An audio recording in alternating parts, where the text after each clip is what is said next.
Rajasthan live में आपका बहुत बहुत स्वागत। मैं हूं आपके साथ मनुराज सक्सेना। शुरुआत कर रहे हैं झुंझुनू से आ रही बड़ी खबर के साथ, जहां पर देर रात तेज रफ्तार बोलेरो सब्जी की दुकान में घुस गई। सब्जी की दुकान में सो रहा दुकानदार बाल बाल बचा। सूचना के बाद मौके पर सिंघाना थाना पुलिस पहुंची। बोलेरो गाड़ी में सवार तीनों युवकों को हिरासत में लिया गया। घटना दुकान में लगे सीसीटीवी में कैद हो गई। पुलिस ने बोलेरो को जब्त किया है। बड़ी खबर आपको बता रहे हैं, ये देर रात हादसे की तस्वीरें। यहां पर देखिए किस तरीके से बहुत तेजी की रफ्तार के साथ बोलेरो आती है और दुकान में घुस जाती है। और जाहिर तौर पर इस हादसे की वजह कहीं ना कहीं तेज रफ्तार रही होगी। दुकान में किस तरीके से बेकाबू होकर कार घुसी है, वो तो गनीमत रही कि दुकानदार बाल बाल इस हादसे में बच गया, नहीं तो बहुत बड़ा हादसा हो सकता था। अब रफ्तार देखिए, पूरी तरह से बेकाबू हुई है कार, अन्यथा खो बैठी है ये कार और उसके बाद घुस गई सामने वाले दुकान में। गनीमत ये रही कि दुकानदार को चोटें नहीं आई, वो बाल बाल बच गया है। फिलहाल 3 युवक बताया जा रहा है कि इस बोलेरो में सवार थे, जिनको हिरासत में लिया गया। डिटेन में लेने के बाद पुलिस उनसे पूछताछ कर रही है। दुकान में सो रहे दुकानदार को जाहिर तौर पर कह सकते हैं कि उसकी जिंदगी दूसरी तरह से लौट कर आई या दोबारा जिंदगी उसकी कही जा सकती है, क्योंकि कितना बड़ा हादसा यहाँ पर हो सकता था। अब रफ्तार देखिए बोलेरो की, जबरदस्त तरीके से तेज रफ्तार के साथ बोलेरो अपना नियंत्रण खोते हुए दुकान में घुस गई। दुकान में सो रहा दुकानदार बाल बाल बचा है।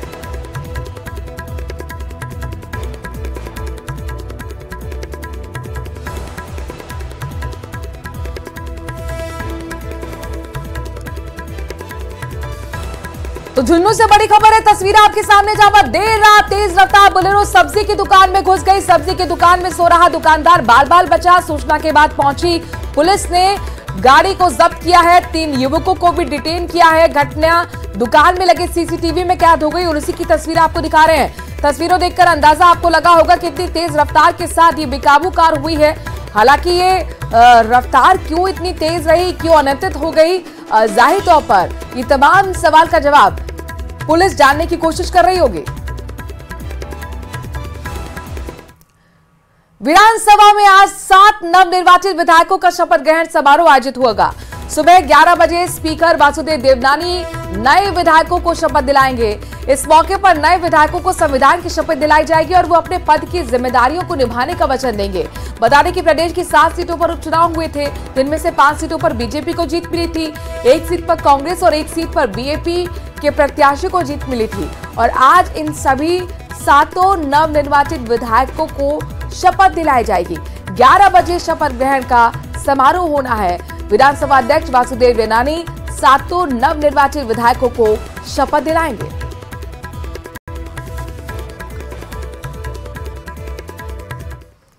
जयपुर में मुख्यमंत्री भजनलाल शर्मा की अध्यक्षता में आज एक महत्वपूर्ण बैठक भी होनी है, जिसमें रन फॉर विकसित राजस्थान मैराथन कार्यक्रम की तैयारियों को लेकर चर्चा की जाएगी। बता दें कि ये कार्यक्रम 12 दिसंबर को आयोजित होगा, जिसमें सीएम भजनलाल शर्मा भी शिरकत करेंगे। तो बड़ी खबर आपको बता रहे हैं, आज बैठकों का दौर एक बार फिर देखने को मिलेगा। मुख्यमंत्री भजनलाल शर्मा की अध्यक्षता में महत्वपूर्ण एक बैठक बुलाई गई है। खास तौर पर इसका एजेंडा है रन फॉर विकसित राजस्थान मैराथन कार्यक्रम की रूपरेखा तैयार करना, उसकी तैयारियों पर चर्चा करना। आपको बता दें कि रन फॉर विकसित राजस्थान मैराथन का कार्यक्रम 12 दिसंबर को होना है। 9, 10, 11 को राइजिंग राजस्थान, उसके ठीक अगले दिन रन फॉर विकसित राजस्थान मैराथन का आयोजन होगा। वहीं प्रधानमंत्री नरेंद्र मोदी जयपुर दौरे को लेकर सरकार और बीजेपी ने तैयारियां शुरू कर दी हैं। मुख्यमंत्री भजनलाल शर्मा और बीजेपी नेताओं ने प्रस्तावित सभा स्थल का जायजा भी लिया। 15 दिसंबर को भजनलाल सरकार के 1 साल पूरे हो रहे हैं और पीएम मोदी 17 दिसंबर को प्रदेश की जनता को पीकेसी ईआरसी प्रोजेक्ट की सौगात दे सकते हैं। उनके दौरे को भजनलाल सरकार भव्य बनाने में जुटी हुई है।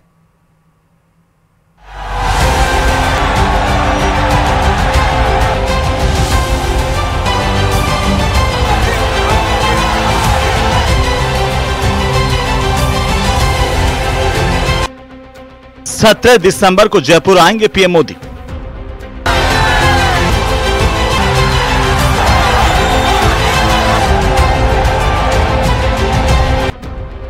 भव्य स्वागत की तैयारियों में जुटी भजनलाल सरकार।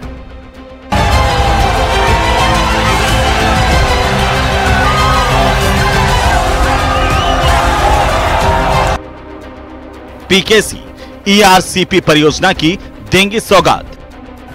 भजनलाल सरकार की 15 दिसंबर को पहली वर्षगांठ है। ऐसे में पहली वर्षगांठ के ऊपर बड़े धूमधाम से तैयारियां की जा रही है। 17 दिसंबर को पीएम मोदी आएंगे। ऐसे में भव्य जो जनसभा है उसका आयोजन किया जाएगा।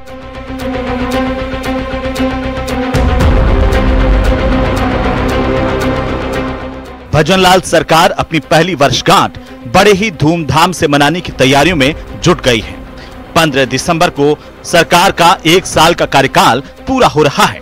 ऐसे में सरकार 1 साल के कामकाज का लेखा जोखा प्रदेश की जनता के सामने रखने की तैयारियों में जुट गई है। इस मौके पर प्रदेश की जनता को प्रधानमंत्री Narendra Modi PKC ERCP project की सौगात दे सकते हैं। ऐसा बताया जा रहा है कि 17 दिसंबर को पीएम इस प्रोजेक्ट की नींव रख सकते हैं। करीब 45,000 करोड़ रुपए की लागत से बनने वाले इस प्रोजेक्ट के शिलान्यास को लेकर प्रदेश की सरकार ने तैयारियां शुरू कर दी है। के रिंग रोड स्थित दादिया ग्राम के अंदर भव्य जो पंडाल है वो तैयार किया जा रहा है, जिसके अंदर बताया जा रहा है कि 1 लाख से ज्यादा बीजेपी कार्यकर्ताओं को जुटाने की उम्मीद है। साथ ही साथ इस दौरान भजनलाल सरकार की 1 साल की उपलब्धियां और साथ ही साथ में पीकेसी ईआरसीपी प्रोजेक्ट है उसकी आधारशिला रखी जाएगी। पीएम मोदी की सभा को देखते हुए रिंग रोड स्थित दादिया गांव में भव्य पंडाल तैयार किया जा रहा है। इन तैयारियों में कोई कमी न रह जाए, यही वजह है कि खुद मुख्यमंत्री भजनलाल शर्मा और बीजेपी प्रदेशाध्यक्ष मदन राठौड़ जायजा ले रहे हैं। बीजेपी से जुड़े सूत्रों का मानना है कि पीएम मोदी 17 दिसंबर को जयपुर दौरे पर आ रहे हैं। पीएम मोदी इस दौरान गरीब, किसान, महिला और युवा समेत सभी वर्गों पर सौगातों की बौछार कर सकते हैं, जिसमें प्रदेश का सबसे महत्वाकांक्षी प्रोजेक्ट पीकेसी ईआरसीपी परियोजना की आधारशिला भी शामिल है। इस परियोजना के शुरू होने से प्रदेश के 21 जिलों को पानी मिल पाएगा।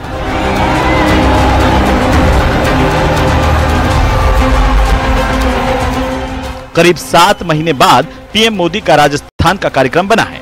इससे पहले लोकसभा चुनाव में 23 अप्रैल को टोंक में पीएम ने जनसभा को संबोधित किया था। वहीं कोटपुतली में प्रधानमंत्री नरेंद्र मोदी की 2 अप्रैल को सभा हुई थी। तो यानी कुल मिलाकर कहा जा सकता है कि अब तक भजनलाल सरकार के जो ऐतिहासिक कामकाज है उनके कामकाजों को लेकर पीएम मोदी खुद आम जन को, जनसभा को संबोधित करेंगे। न्यूज़ 18 राजस्थान के लिए सहयोगी अविनाश शर्मा के साथ रोशन शर्मा की रिपोर्ट। और अब बात जालौर की करते हैं। किसानों का महापड़ाव लगातार जारी है। 15वां दिन आज है, लेकिन किसान लगातार जुटे हुए हैं। जवाई बांध के पानी की मांग को लेकर किसानों का महापड़ाव चल रहा है। कलेक्ट्रेट कार्यालय के बाहर किसान धरने पर बैठे हुए हैं। भारतीय किसान संघ के नेतृत्व में जिले के किसान एकजुट हैं। 15 दिन बाद भी मांगों का समाधान नहीं हो पाया, यानी कि सहमति प्रशासन के साथ नहीं बनी है।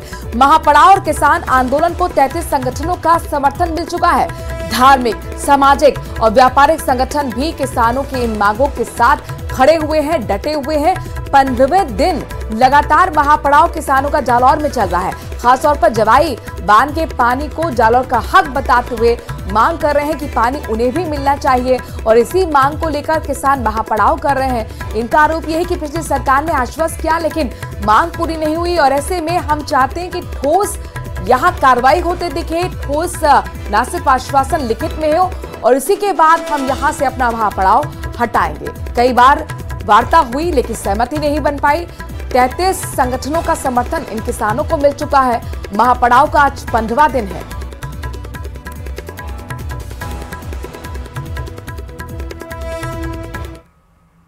कोटा से बड़ी खबर आ रही है। दिल्ली मुंबई एक्सप्रेसवे पर निर्माणाधीन टनल पर हादसे के मामले में बड़ा अपडेट सामने आया है। मामले की जांच के लिए आज एनएचएआई की टीम घटना के स्थल का दौरा करेगी।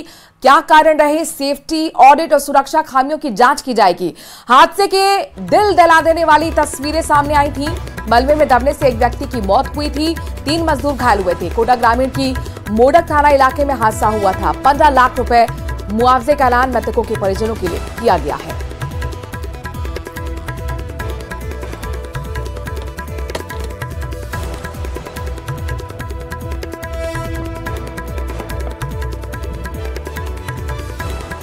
तो कोटा से लाइव दिल टनल बन रही है, उसके अंदर उनकी मृत्यु हो गई।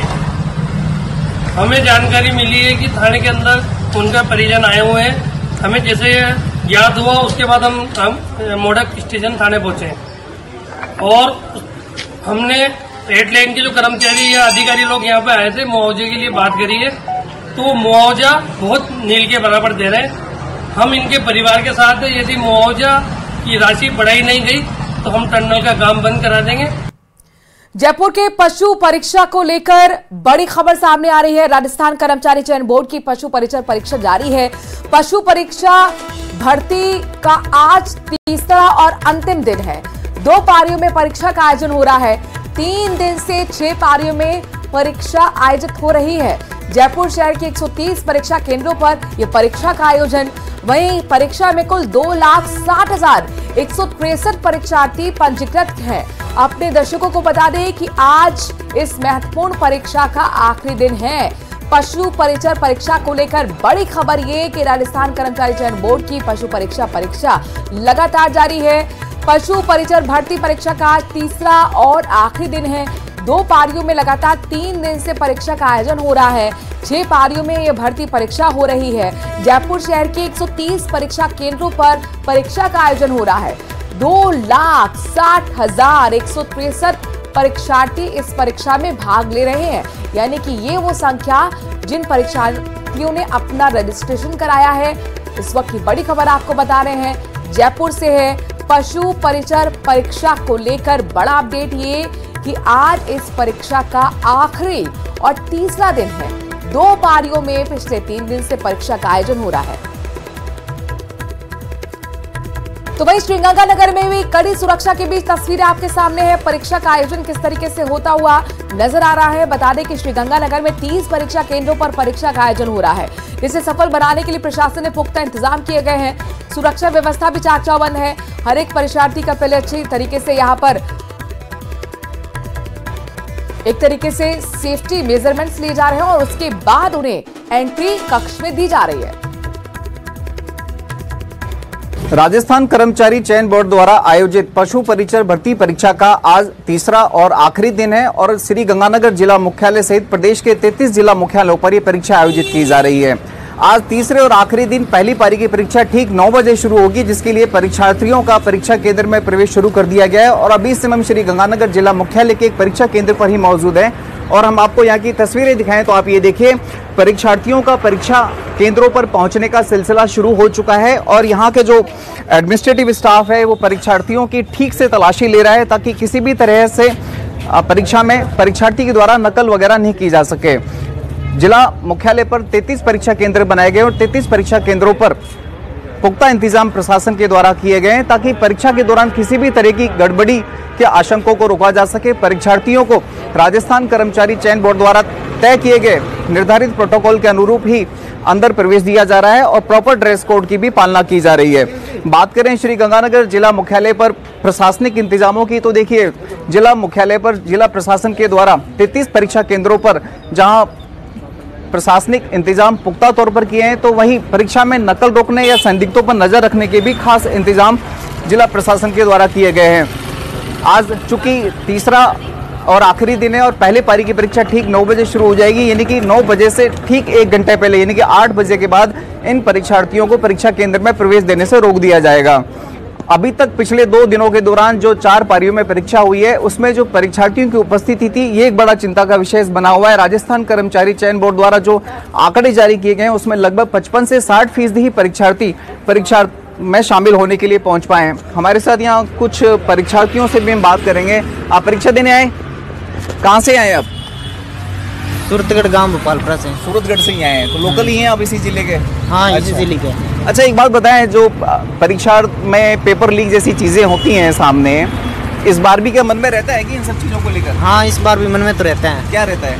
क्योंकि हर बार परीक्षा लीक हो जाती है, इस बार मन में तो रहता है कि परीक्षा भी लीक हो सकती है। हो सकती है? हाँ, मन में रहती है। मन में रहती है। अच्छा, तो अभी तक 2 दिन की परीक्षा हो चुकी है, अभी तक ऐसी कोई जानकारी सामने नहीं आई है, तो कैसा लग रहा है? अभी तक जानकारी सामने नहीं आई है, फिर भी पता नहीं चलता है। पता नहीं चलता है। हाँ, बाकी देखिए काफी चीजें हैं। आप अभिभावक हैं? हाँ जी। आप बच्चे को लेके आए हैं साथ में? हाँ जी। कहाँ से आए आप? हम जैसर मंडी से। जैसर मंडी से हैं? हाँ जी। अच्छा, परीक्षार्थियों के मन में तो रहती है कहीं पेपर लीक ना हो जाए, कहीं कोई चीटिंग ना हो जाए। अभिभावक के मन में क्या रहता है? सर अभी तक कुछ मालूम नहीं है। हाँ। पर बाकी मैंने थोड़ी सी अफवाह सुनी थी भी पेपर लीक होने की संभावना है। अच्छा, ये पशु परीक्षा भर्ती परीक्षा? हाँ, इसलिए। अच्छा। मैंने 2 दिन पहले पहली परीक्षा स्टार्ट हुई। उस दिन लीक करने वाले होते कौन है? इनके सबके अपने बंदे होते हैं। कौन सुना था, फिर गारंटी नहीं इस बात की लीक हो या ना हो। वो संभावनाएं आपने सुनी थी, लेकिन सरकार से या प्रशासन से कुछ कहना चाहोगे? नहीं, प्रशासन से क्या कहें, प्रशासन तो अपनी तरफ से कर तो रहा है, फिर भी पूरी पाबंदियां नहीं लग रही है इसमें। नहीं लग रही है। और पुख्ता इंतजाम होने चाहिए। हाँ, होने चाहिए अगर हो तो। जैसे भी अब बच्चों के स्वेटर उतारा रहे हैं सर्दियों के दिनों में। इससे कोई भर्ती लीक में कोई मामला नहीं है। लीक वाला मामला तो एडवांस होता है। उदयपुर के स्टूडियो सार को अंतर्राष्ट्रीय डिजाइन पुरस्कार मिला है। लंदन में 2024 की डिजाइन अवार्ड सेरेमनी में स्टूडियो सार को emerging architect of the year के अवार्ड से नवाजा गया। बता दें कि इंटरनेशनल लेवल पर आर्किटेक्चर से लेकर डिजाइनिंग के क्षेत्र में डिजाइन द्वारा किया गया ये पुरस्कार पहली बार भारत किसी कंपनी को मिला है। इस अवार्ड से स्टूडियो सार के आर्किटेक्चर से जुड़े काम को विश्व पटल पर बड़ी पहचान मिली है। स्टूडियो सार के मैनेजिंग पार्टनर अनन्या सिंघल ने कहा कि इस पुरस्कार का चयन करने वाली जूरी के सामने इंग्लैंड, जापान, चीन और भारत सहित 6 देशों के आर्किटेक्चरल स्टूडियोज शॉर्टलिस्टेड थे। ऐसे में भारत को जीत दिलवाते हुए स्टूडियो सार का चयन होना एक बड़ी उपलब्धि है। उसकी जूरी को बहुत धन्यवाद देना चाहता हूं कि भारत की उदयपुर की प्रैक्टिस स्टूडियो सार को उन्होंने emerging architect of the year 2024 का अवार्ड दिया। ये हम लोग सबके लिए बहुत प्राइड की बात है कि हमें ये अवार्ड मिला, और ये इस अवार्ड के रिकग्निशन से मैं सोचता हूँ और होप करता हूँ कि हम लोग उदयपुर को और भारत को दुनिया में आर्किटेक्चरल फील्ड में आगे दिखा पाए। पाली के आमजन को बेहतर स्वास्थ्य सुविधा मुहैया करवाने में पाली जिले के चिकित्सा विभाग की टीम ने एक बार फिर राज्य में परचम लहरा दिया है। पाली को 89.73% अंक के साथ राष्ट्रीय क्वालिटी इंश्योरेंस सर्टिफिकेट के लिए चयनित किया गया है। बता दें कि गुणवत्ता आश्वासन कार्यक्रम के तहत निर्धारित क्षेत्रों में पाली की 9वीं पीएससी को बेहतर स्वास्थ्य सेवाओं के लिए राष्ट्रीय क्वालिटी इंश्योरेंस सर्टिफिकेट से चयनित किया गया। सीएमएचओ डॉक्टर विकास बारवाल ने बताया कि चिकित्सा संस्थानों पर गुणवत्तापूर्ण स्वास्थ्य सेवाएं उपलब्ध करवाने के लिए राष्ट्रीय स्तर से असेसमेंट अधिकारी पाली जिले में आए थे। अलग अलग अधिकारियों ने पाली के राजकीय प्राथमिक स्वास्थ्य केंद्र 9वीं में विजिट कर वहां पर मरीजों को मिलने वाली चिकित्सा सुविधाओं को परखा था। हॉस्पिटल में पीएससी 9वीं में पहले राज्य स्तरीय और उसके बाद में अब केंद्र स्तरीय प्रशिक्षण गुणवत्ता में प्रशिक्षण प्राप्त किया है। उसमें इन्होंने 90% से क्वालिफाई किया है राष्ट्रीय स्तर पे, जो पूरे जोधपुर जोन में सर्वश्रेष्ठ है। अभी तक किसी भी पीएससी ने इतना स्कोर अचीव नहीं किया है। इसमें हमारे आदरणीय सीएमओ साहब डॉक्टर विकास बारवाल एवं बीसीएमओ सर गोविंद सिंह चुड़ावत, इनके निर्देशन में और हमारे स्टाफ की कड़ी मेहनत की बदौलत आज ये हॉस्पिटल इस स्टेज पे पहुंचा है। अलवर से बड़ी खबर मिल रही है। आरआर कॉलेज परिसर के जंगल में पैंथर की मूवमेंट देखने को मिली है। कॉलेज के आसपास की कॉलोनी में लोगों में दहशत का माहौल है। कॉलेज में घूमने के लिए लोगों को अब रोक दिया गया। 2 दिन बाद भी वन विभाग पैंथर को नहीं पकड़ पाया, यानी कि पैंथर कड़ से दूर है। पैंथर को पकड़ने के लिए लिहाजा पिंजरा लगाया गया है और इसमें बकरी भी बांधी गई है। ये पैंथर के मूवमेंट के निशान है। यहाँ पर देखिए, ऐसे में आरआर कॉलेज परिसर में पूरी तरह से दहशत का माहौल है। कोई भी परिसर में अब घूमता फिरता नहीं पाया जाएगा। घूमने पर रोक लगा दी गई है, क्योंकि आसपास की कॉलोनी में लगातार यहाँ पर पैंथर के मूवमेंट देखने के बाद ये फैसला लिया गया है। अब पिंजरा भी लगाया गया है। 2 दिन से कोशिशें हो रही हैं, लेकिन अब तक कोई सफलता हासिल नहीं हुई। सिरोही में जबरन धर्म परिवर्तन करने का मामला सरवाने आया है। यहां पर एक विवाहिता के पिता ने एसपी को उनके ससुराल वालों के खिलाफ जबरन धर्म परिवर्तन कराने का मामला दर्ज करवाया। साथ ही दोषी पादरी पर कार्रवाई करने की मांग भी की है। ये रिपोर्ट देखिए।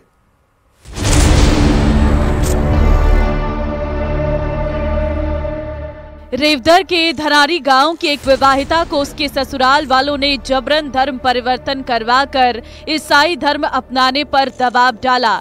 यहाँ तक कि जबरन समय से पहले उसके बच्चे की डिलीवरी तक करवा दी। मामला यहीं पर भी नहीं शांत हुआ। विवाहिता के नहीं मानने पर ससुराल वालों ने 7 दिन तक पैरों से बांधकर घर के कमरे में प्रताड़ना दी। पड़ोसियों ने महिला के पिता को जानकारी दी, जिसके बाद बेटी के ससुराल पहुंचकर उनके चंगुल से बेटी को बचाया, पीड़िता का इलाज करवाया। वहीं पिता ने राष्ट्रीय बजरंग दल के कार्यकर्ताओं के साथ एसपी को पत्र देकर न्याय की गुहार लगाई।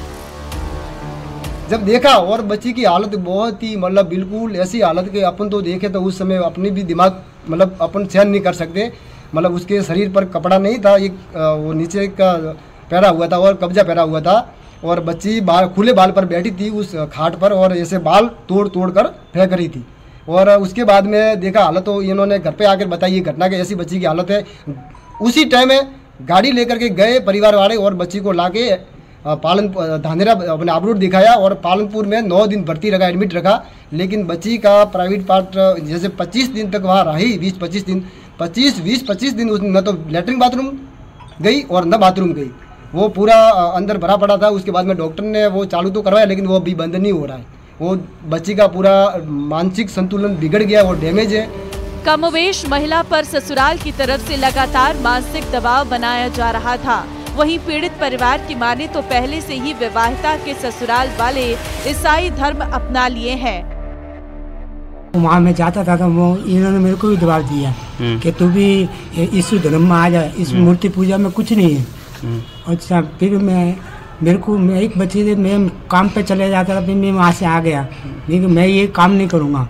मैंने बच्ची को पूछा तो बच्ची ने बोला पापा मेरे साथ भी ऐसा करते हैं, मगर मैं वो शादी बच्ची एक ही थी तो मैं दूसरा शादी नहीं करवाया था।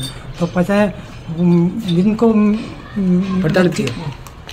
परेशान किया।